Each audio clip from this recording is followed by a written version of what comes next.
ህወሓት ምስ ሱዳን ሓቢሩ እየሰርሕ ንዝብል ከሲ ፌደራል መንግስቲ ነፂግዎ ኣብ ምዕራብ ትግራይ ዘለዉ ኣባላት CDF ኣርመ ሰብዓ ንተፈናቀልቲ ብውሑስን ዘተረጋግዐ ኣገባብ ናብ መረበቶም ንምምላስ ቅሩባት ከም ዘለዉ መግለፂ ህወሓት ኣመልኪቱ ሰራዊት ብልጽግና ኣብ ግንባር ራያ ከቢድ ደብዳብ ብረት የካይድ ከም ዘሎ ተገሊጹ ኣብቲ ከባቢ ዝርከቡ ሓይልታት ምክልኻል ትግራይ CDF ድማ ዝለዓለ ጥንቃቐ ክትትል ክገብሩ መምርሒ ከም ዝወረደሎም ተሓቢሩሎ ኣብ ቦምበር ግንባር ናጽነት ኦሮሞ ኦነግ ዝኾኑ ዳውድ ኢብሳ በሰንኪ ጸጥታ ካብቲ ናይ ሎም ዓመት ምርጫ ንዓርሶም ኣግሊሎም ሚኒስቴር ዜና ኤርትራ ብዛዕባ መልዓል እገዳ ኣሜሪካ ኣመልኪቱ ሓድሽ መግለፂ ሂቡ ኣሜሪካ ኣብ ልዕሊ ኤርትራ ዘንበረቱ እገዳ ከተልዕል እንተኮይና ኢትዮጵያ ድማ ምስ ኤርትራ ዘለዋ ወጥሪ ብሰላም ንምፍታሕ ክትገደድ ምዃና ተገሊጹ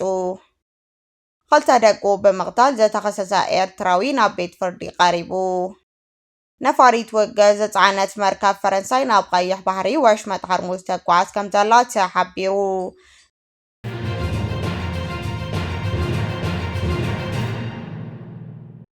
ሰላም ጥዕና ይሃበለይ ተኸታተልቲ ትግርኛ ዜና ነሰዓት ዝሓዝናዮም ዜናታት ብቐንዲ ነጥብታት ፈሊምናዮ ኣለና ንሰናይ ምክትታልኩም ብኽብሪ ብምዕዳም ናብ ዝርዝሮም ክነስክረኩም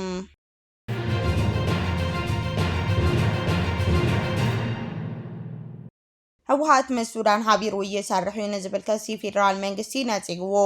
ኣብ ኩናት ሕድሕድ ሱዳን ኢድ ከም ዘለዎ ጥቃት ኣሰሊፉ ዝብል መግለፂን ጸለመን ንዓና ዘይገልጽ ክብል ህወሓት በትሪ ነፂግዎ ንሱ ኣብ ዞባዊ ምርጋፅ ሰላም ሃዋ ክበፅሒት ከም ዘለና ኣምሲሉ ዝተውሃቦ መግለፂ ሚኒስቴር ጉዳይ ወፃኢ ንዓና ኣይገልጽን ክብል ህወሓት ውድቂ ገይሩ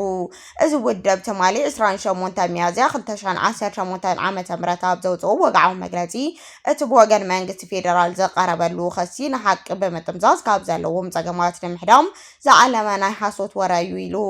ኣብ መንግስቲ ኢትዮጵያ ኣብ ልዕሊ ህዝቢ ትግራይ ዝኣወጆ ጆኖሳይዳዊ ኩናት ግዜ ህዝቢ ሱዳን መንግስቲ ንተመዛበልቲ ትግራይ ዝገበርዎ ሰብኣዊ ሓገዝ ዘርእይዎ ጋሻ ተቐባልነት ዘዘኻኸረ ህወሓት እዚ ሰብኣዊ ተግባር እዚ ንፖለቲካዊ ረብሓ ተባሂሉ ክጥምዘዝ ምፍታኑ ንመንግስቲ ፌደራል ብጽኑዕ ኮኒንዎ ህዝቢ ትግራይ ውዕል ደው ምባል ተጻብኦታት ፕሪቶርያት ብምሉእ ብተኣማንነት ክትግብር ብትዕግስቲ ይጽበ ከም ዘሎ ብምጥቃስ ብፍላይ ድማ ተመዛበልቲ ናብ ቦትኦም ብሰላም ብኽብርን ክመለስ ሓይልታት ትግራይ ድልዋት ምዃኖም ህወሓት ኣረጋጊጹ ህወሓት ኣብ ኢትዮጵያ ዞባ ቀርኒ ኣፍሪካ ዘይምርጋዕ ዝፈጥሩ ሓደገኛታት ዘረባታት ምስ ደገ ዝግበሩ ዘይጠቕሙ ውግኣትን ንነዊሕ እዋን ሰላም ኣብ ሓደጋ ዘውድቑ እዮም ክብል ስጋቱ ገሊጹ ነቲ ብቀዳማይ ሚኒስቴር ኣብይ ኣሕመድ ፕሬዚዳንት ጊዜያዊ ምምሕዳር ብምእላይ ብኢድ ወነኑ መንግስቲ ከም ዝመስረተ ዝግለጽ ዘሎ ህወሓት ንሰላምን ብልዝብ ንምብጻሕን ፍትሕ ውፉይ ምዃኑ ኣፍሊጡሎ ሓይልታት ትግራይ እንኩላይ እቶም ኣብ ምዕራብ ትግራይ ዘለዉ ኣርሚ ሰብኣ ንተፈናቀልቲ ብውሑስ ዝተረጋግዐ ኣገባብ ናብ መረበቶም ንምምላስ ቅሩባት ከም ዘለዉ እውን ህወሓት የመላኽት መንግስቲ ሱዳን ነቶም ኣብ እዋን ኩናት 2 ዓመት ኣብ ምዕራብ ትግራይ ሃዲሞም ናብ ሱዳን ዝኣተውን ዝሃቦም ሰብኣዊ ደገፍን ዘናድ መግለፂ ህወሓት እዚ ሰብኣዊ ተግባር እዚ ብምክፋእ ናብ ካሊእ ፖለቲካዊ ተራኻ ክጥምዘዝ የብሉን ይብል ህወሓት ንሰላም ምርጋዕ ዘለዎ ጽኑዕ መርገፂ ብምግላጽ ንኹሉ ዘጠቃለለ ውፅኢት ዘምጽእ ዘተ ሰላም ብዘይ ዝኾነ ቅድመ ኩነት ክሳተፍ ድሉ ምዃኑ ኣፍሊጡሎ ኣብ መወዳእታ ማሕበረሰብ ዓለም ንኹሎም መዳርግቲ ኣካላትን ኩናት ካብ መለዓሊ ዘረባታት ክቁጠቡ ነዚ ዝኣቱ ናይ ሰላም ቃል ኪዳን ንምትግባር ከተሓባበሩ ጸቕቢዕታ ኣቕሪቡ ነባሪ ሰላም ፕሮፓጋንዳ ዘይኾነስ ብሓላፍነት ብዘተጠራዩ ዝመጽእ ክብል እውን መግለፂኡ ዛዚሙ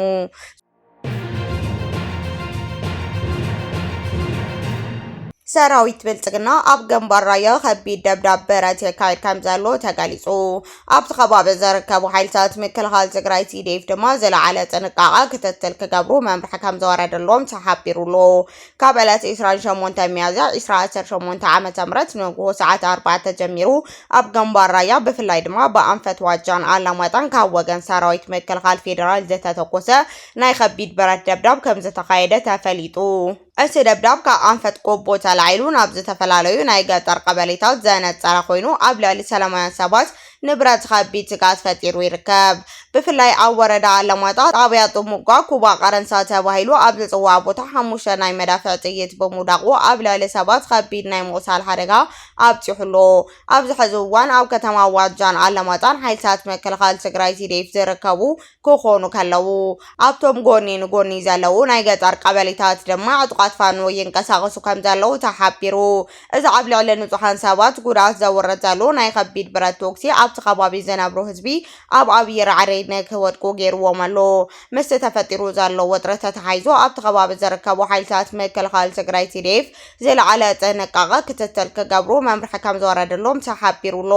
እቲ መጥቃዕቲ ኣብ ሰዓታት ስራሕ ምንቅስቃስ ዝተፈጸመ ብምዃኑ መጠን እቲ ጉድኣት ክውሰኽ ከም ዝኽእል ነበርቲ ስጋቶም ይገልጹ ኣለው። በቲ ዘጋጠመ ደብደብ ከቢድ ብረት 2 ህጻናት ከም ዝቆሰሉ ክግለጽ ገሎ ገለ ወገናት ድማ 2 ሰባት በቲ ደብደብ ህይወቶም ከም ዝሓለፈ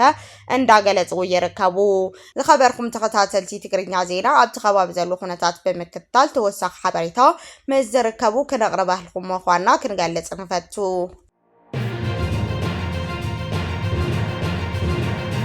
ነበር ቀዳማይ ሚኒስትር ሃይለማርያም ደሳለኝ ኣብ ጉዳይ ትግራይ መረጋፂ ማሕበረሰብ ዓለም ነቐፌታ ኣቕሪቡ።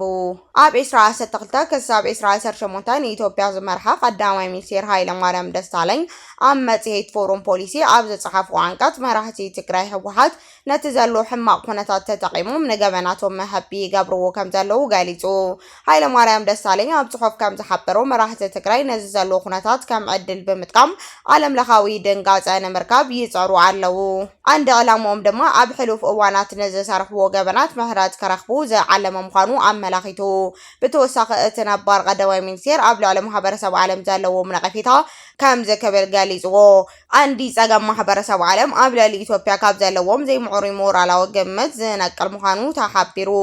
እዚ ዝተዓዘበ ኣረኣእያ ድማ መንግስቲ ዓለም ካብ ሓቂ ዘይተመስረተ ጉጉይ ሚዛን ከም ዝሕዙ ይገብሮም ኣሎ ክብል ተጣቢቑ። ኣብ ትግራይ ዝተወልዐ ኩናት ስዒቡ ሕብረት ኣፍሪካ ዝተፈላለዩ ሃገራዊ መጥቃዕቲ ኢትዮጵያ ምስ መራሕቲ ትግራይ ተላዚቡ ሰላማዊ ፍታሕ ከምጽእ ጻዕጢ እንዳገበረ ይርከብ። ሃይለማርያም ደሳለኝ ግን ነቲ ብቀዳማይ ሚኒስትር ኣብይ ኣሕመድ ዝተወሰደ ስቁምቲ ብምድጋፍ ነቲ ወተሃደራዊ ስርሒት ከም ኣድላይ ጸጥታዊ ስርሒት ገይሩ ገሊጹሎ።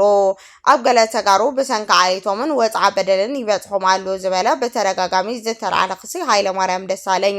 ንመንግስቲ ኣብይ ኣሕመድ ካብቲ ክሲ ነጻ ገይርዎሎ።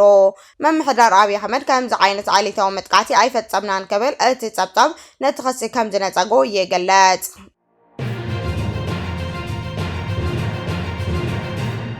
ኣቦ ወንበር ግንባር ናጽነት ኦሮሞ ኦነግ ዝኾኑ ዳውድ ኢብሳ ብሰንኪ ጸጥታ ካብቲ ናይ ሎሚ ዓመት ምርጫ ንኣቶም ኣግሊሎም። ሊቀመንበር ግንባር ናጽነት ኦሮሞ ኦነግ ኣይተ ዳውድ ኢብሳ ኣብ ዞባ ሆሮ ጉድሩ ዘሎ ኣሰካፊ ኩነታት ጸጥታ ንምርጫ ንከይቀርቡ ዕንቅፋት ስለ ዝኾነ ካብቲ ናይ ሎሚ ዓመት መበል ሻባይ ሃገራዊ ምርጫ ርእሶም ከም ዘግለሉ ተፈሊጡ። እቲ ውድብ ኣብ ክንዶም ካልእ ሕጹይ ከም ዝተክአ ኢትዮጵያ ኢንሳይደር ንምንጭታት እቲ ውድብ ብምጥቃስ ጸብጺቡ። እቲ መበል ሻድሻይ ሃገራዊ ምርጫ ካብ ሃገራዊ ፖለቲካዊ ምሕዳር ተደፊ እየ ብዝብል ከይተሳተፉ ዘጸንሑ ኦነግ ብናይ ሎሚ ዓመት ምርጫ ንክሳተፉ ዝተወሰነሉ ምክንያት እቲ ፖለቲካዊ ምሕደራ ተማሓይሹ ዘይኮነስ ምስ ምርጫ ቦርድ ንእሽተይ ይርከብ ስለ ዝፈጠሩ ምዃኑ ተገሊጹሎ። ኦነግ ናይ ምርጫ ተመሊሱ እኳ እትሃለዎ ብሰንኪ ጸጥታ ምምሕዳር ጸቕጥታት ኣብ ከቢድ ጸገም ከም ዘሎ ጸብጻባት ይሕብሩ። እዚ ውድብ ካብ ዘለዎ 230 ቢሮታት ሕዚ ተኸፊቱ ዝርከብ ናይ ኣዲስ ኣበባ ቢሮ ጥራይ ምዃኑ ተፈሊጡ። ብሰንኪ እቲ ዝተጠቐሰ ዕፅዋ ቢሮታት ስጋት ጸጥታ እቲ ውድብ ነቲ ዓመት ናይ ውድድር ክቐርብ ዝኸኣለ 128 ሕፁያት ጥራይ እዩ።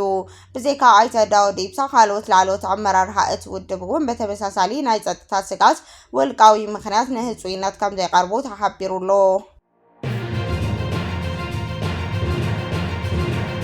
ክልተ ደቁ ብምቕታል ዝተኸሰሰ ኤርትራዊ ናብ ፍርዲ ቀሪቡ። ኣብ ካናዳ ክልተ ደቁ ብምቕታል ዝተኸሰሰ ወዲ 37 ዓመት ኤርትራዊ ትማሊ ኣብ ፍርዲ ካልጋሪ ቀሪቡ ክልተ ናይ ቀዳማይ ደረጃ ቅትለት ክስታት ከም ዝቐረቦ ተፈሊጡ። እቲ ቤት ፍርዲ ስሙ ከይጠቐሰ እገዳ ተነቢሩሉ ዘሎ ተኸሳሲ ኣብ ዘለዎ ቤት ማእሰርቲ ብምዃን ነቲ ርእሲ ጉዳይ ዝከታተሉ ኮይኑ እቲ ክሲ ክስማዕ እንከሎ ዝኾነ ዓይነት ናይ ስምዒት ለውጢ ኣይተረኣየን። እቲ ተኸሳሲ ቃል መሓላ ቅድሚ ምሃቡ መወዳእታ መካብ ግዜ ክወሃቦ ንቤት ፍርዲ ሓቲቱ እዩ ብመሰረት እዚ ድማ ቤት ፍርዲ ነቲ መዝገብ ንዝመጽእ ወርሒ ሰነ ቆጺርዎ ኣሎ ፖሊስ ንቤት ፍርዲ ኣብ ዘቕረቦ መረዳእታ ወለዲ እቶም ህጻናት ተፈላለዮም ይነብሩ ከም ዝነበሩ ገሊጹ እቲ ተኸሳሲ ዝሓለፈ ሰሙን ነቶም ህጻናት ካብ ኣዲኦም ወሲዱ ህይወቶም ክሃልፍ ዝገበረ ትኸውን ደቁ ድሕሪ ምቕታሉ ድማ ባዕሉ ናብ ፖሊስ ብምድዋል ከም ዝሓበረ ኣብቲ ደቁ ዝቐተለሉ ቦታ እንዳሃለዎ ኣብ ትሕቲ ቁፅጥር ከም ዝዋዕለ ፖሊስ ኣረድዩ ዳይሬክተር ኢሚግሬሽን ኣውትሪች ከም ዝገለጸቶ እቲ ኣዳ ኣብዚ ሕዚ እዋን ብሰንኪ ዘጋጠማ መሪር ሓዘን ኣብ ከቢድ ኩነታት ትርከብ ኢላ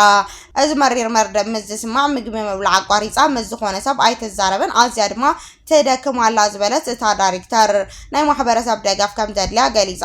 ብዙሓት ሰባት እቶም ህጻናት ተቐቲሎም ኣብ ዝርከቡሉ ቦታ መጻወቲ ዕምባባታት ብምንባሩ ሓዘኖም ይገልጹ ኣለው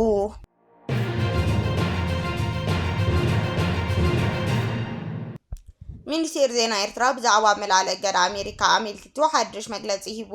ሚኒስቴር ዜና ኤርትራ እቲ የማነ ገብረ መስቀል እቲ ኣብ ልዕሊ ሃገረ ኤርትራ ተነቢሩ ዘሎ ዘይሕጋዊ ብሓደ ወገን ዝተነበረ እገዳ ኣሜሪካ ኣብ ቀረባ እዋን ክለዓል ከም ዝኽእል ንዝሕብሩ ጸብጻባት ስዒቡ ወግዓዊ መግለጺ ኣውፂኡ እቲ ሚኒስቴር ኣብ ድሕሪ ናይ ዘይግቡእ እገዳ ኣብ ትሕቲ ዝብል ኣርእስቲ ዘውፅኦ መግለጺ እዚ ስጉምቲ እዚ ነቲ ንነዊሕ እዋን ክስራሕሉ ዝጸንሐ ጉጉይ ፖሊሲ ንምእራም ዝዓለመ ክኸውን ተስፋ ከም ዝገበረ ገሊጹ ኣሎ እዚ ኣብ ቀረባ መዓልታት ዝስማዕ ዘሎ እገዳታት ኣሜሪካ ናይ ምልዓል ዜና ክትግበር ድማ መንግስቲ ኤርትራ ዘለዋ ትምኒት ገሊጻ እገዳ ኤርትራ ናይ ምልዓል ስጉምቲ ፍትሒ ሕጋውነት ቅንዕና ንምርጋጽ ዝግበር ነባሪ ናይ ፖሊሲ ለውጢ መበገሲ ክኸውን ከም ዝግባእ ኣቶ የማነ ሓቢሩ ኣሜሪካ ኣብ ልዕሊ ኤርትራ ዘንበረት እገዳ ከተልዕል እንተኮይና ኢትዮጵያ ድማ ምስ ኤርትራ ዘለዋ ውጥሪ ብሰላም ንምፍታሕ ክትክደድ ምዃና ተንተንቲ ይገልጹ ኣለው ውሳኔ ኣሜሪካ ጎረባቢት ሃገር ኢትዮጵያ ምስታ ናይ ነዊሕ እዋን መጓንፅታ ዝኾነት ኤርትራ ናይ ውግእ ከይኣቱ መልእኽቲ ንምትሕልላፍ ዝዓለመ ምዃኑ እንዳተገለጸ ይርከብ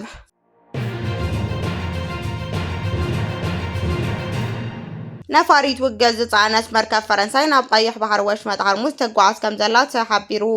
እታ ግዝፍ ነፋሪት ትጸውር መርከብ ፈረንሳይ ቻርለስ ደጉል ብቀይሕ ባህር ኣቢላ ናብ ወሽመጥ ሃርሙዝ ተጓዓዝ ከም ዘላ ተፈሊጡ ምክልኻል ሚኒስቴር ፈረንሳይ ኣብ ዝሃቦ መግለጺ እታ መርከብ ብመገዲ ስዊዝ ካናል ኣቢላ ናብ ደቡባዊ ቀይሕ ባሕሪ ትጓዓዝ ከም ዘላ ኣረጋጊጹ ዕላማ ናይዚ ጉዕዞ ድሕንነት ነቲ ወሳኒ መተሓላለፊ መስመር መራኸብ ዝኾነ ወሽመጥ ሃርሙዝ ንምሕላው ምዃኑ ተገሊጹ በራህቲ ፈረንሳይ እንግሊዝ ወሽመጥ ሃርሙዝ ክፍቲ ኮይኑ ንከቐጽል ዛኸል ተበግሶ ወሲዶም ኣለው ብመሰረት እቲ ወደብ 40 ሃገራት ዝሳተፋሉ ናይ ምክልኻል ወፍሪ ከካይድ እዩ መርከብ ቻርለስ ደጉል ናይ ተኸባቢ ትጓዓዝ ዘላ ነዚ ስርሒት ንምትእሳር ምዃኑ ተሓቢሩ ቤት መንግስቲ ፈረንሳይ ኣብ ዘውፅኦ መግለጺ ጉዳይ ወሽመጥ ሃርሙዝ ካብቲ ኣብቲ ከባቢ ዘሎ ወጥሪ ወጻኢ ኮይኑ ብዓለም ለኻዊ ሓይሊ ንክሕልው ዘኽእል ሓሳብ ኣቕሪቡሎ ፈረንሳይ ነዚ ሓሳብ ንኣሜሪካን ኢራንን ከም ዘፍለጡ ገሊጻ ኣብቲ ሓሳብ ድማ ካብ ወሽመጥ ሃርሙዝ ወጻኢ ኮይኖም ተደራደሩ ዝብል ነጥቢ ከም ዘልዓለት ጠቂሳ ብመሰረት እዚ መራኸብ ኢራን በወሽመጥ ሃርሙዝ ንክሓልፋ ክፍቀደላን ኣሜሪካ ድማ ኣብ ልዕሊ ኢራን ዘንበረት እገዳ ክትልዕል ፈረንሳይ ፀዊዓላ ኣሜሪካን ኢራንን ነዚ ናይ ፈረንሳይ ሓሳብ እንታይ ምላሽ ከም ዝህባ ክሳብ ሕዚ ዝተፈለጠ ነገር የለን ይኹን እምበር ዓባይ መርከብ ቻርለስ ደጉል ጉዕዞኣ ትቐጽል ከም ዘላን ልዕሊ 20 ዝኾና ናይ ውግእ ጀታትን ብዙሓት ናይ ውግእ ጀልባታትን ፂራ ትርከብ